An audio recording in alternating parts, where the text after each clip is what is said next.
എല്ലാവർക്കും നമസ്കാരം. നമ്മുടെ ഇന്ന് 9-ാം തീയതിയാണ്. 9-ാം തീയതി രാവിലെ നിലയ്ക്കും പമ്പയ്ക്കും ഇടയ്ക്ക്, നിലയ്ക്കിൽ നിന്ന് പമ്പയ്ക്ക് പോകുന്ന റൂട്ടിൽ ഒരു തമിഴ്നാട് മിനി ബസ് മറിഞ്ഞ് മൊത്തം ട്രാഫിക് ബ്ലോക്കായിട്ട് കിടക്കുകയാണ്. ഏകദേശം 6 പേരുണ്ടായിരുന്നു വണ്ടിക്കകത്ത്. വണ്ടിയിലുള്ളവർക്ക് ഗുരുതരമായ പരിക്കൊന്നുമില്ല. 2 പേർക്ക് ചെറിയ പരിക്കുണ്ട്, ബാക്കിയുള്ളവർക്കൊന്നും കുഴപ്പമില്ല.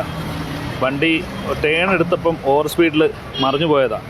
റോഡിൻ്റെ സൈഡിൽ ഇടിച്ച് ബ്രേക്ക് കിട്ടാതെ മറിഞ്ഞതാണ്. ഇപ്പം കേരള MVDയും ഫയർഫോഴ്സും എല്ലാവരും കൂടി വണ്ടി പൊക്കി സൈഡിലേക്കാക്കി വണ്ടികളൊക്കെ കടത്തി വിടുന്നുണ്ട്.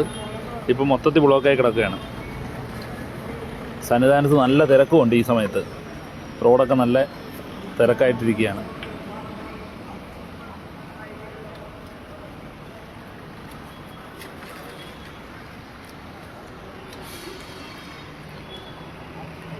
വളരെ സ്പീഡിൽ തന്നെയാണ് കാര്യങ്ങളൊക്കെ അവർ ചെയ്യുന്നത്. കേരള പോലീസും MVDയും ഒക്കെ കൂടിയിട്ട്.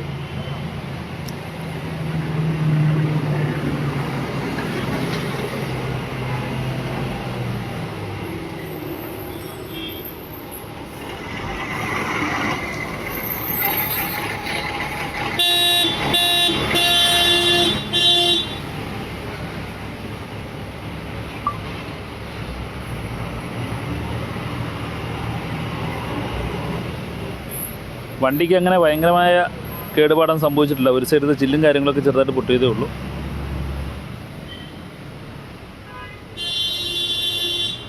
രാവിലെ ഒരു 6:45 സംഭവിച്ചത്. വണ്ടി എടുത്ത് മാറ്റി വാഹനങ്ങളൊക്കെ കടത്തിവിട്ട് തുടങ്ങിയിട്ടുണ്ട്.